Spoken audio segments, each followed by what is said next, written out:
روس نے سابق شامی صدر بشار الاسد اور ان کے خاندان کو پناہ دے دی۔ اہم خبر آپ کو دے رہے ہیں، روس نے سابق شامی صدر بشار الاسد اور ان کے خاندان کو سیاسی پناہ دے دی ہے۔ روسی میڈیا دعویٰ کر رہا ہے کہ سابق شامی صدر بشار الاسد اور ان کا خاندان اب روس میں ہیں۔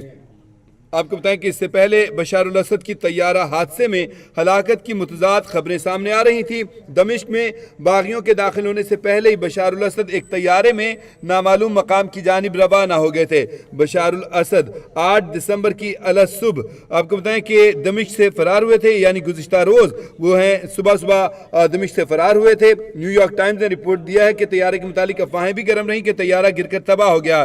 آپ کو بتائیں کہ غیر ملکی خبر رساں ایجنسی بتاتی ہے کہ روس نے سابق شام کے صدر بشار الاسد اور ان کے خاندان کو انسانی ہمدردی کی بنیاد پر سیاسی پناہ دے دی ہے۔ روسی چینل 1 نے بھی کرملن ذرائع کے حوالے سے بتایا ہے کہ سابق شامی صدر بشار الاسد اور ان کے خاندان اب روس میں ہیں۔ اس سے پہلے بشار الاسد کے طیارے حادثے میں ہلاکت کی متضاد خبریں بھی سامنے آ رہی تھیں۔ ناظرین آپ کو بتائیں کہ شامی اپوزیشن فورسز نے مختلف شہروں کے بعد دارالحکومت دمشق پر بھی کنٹرول حاصل کر لیا اور صدر بشار الاسد ملک سے فرار ہو گئے۔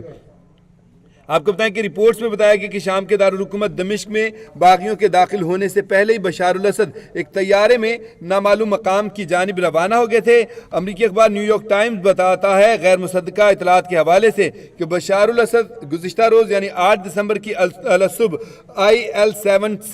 IL-76 YK-80A کے ذریعے، یہ طیارے کا نام ہے جس کے ذریعے وہ دمشق سے فرار ہوئے، تاہم ان کی لوکیشن کے بارے میں کچھ پتہ نہیں چل سکا تھا۔ پھر اس کے بعد بشار الاسد کے طیارے کا جو 2 منٹ کا ریڈار ڈیٹا دستیاب ہے، اس کے مطابق بشار الاسد کے طیارے کو 8725 فٹ کی بلندی سے مسلسل نیچے کی جانب آتے دیکھا گیا۔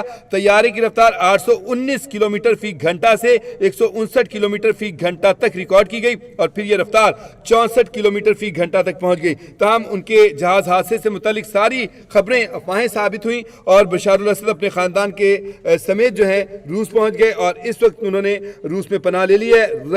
روس نے بشار الاسد اور ان کے خاندان کو سیاسی پناہ دے دی ہے۔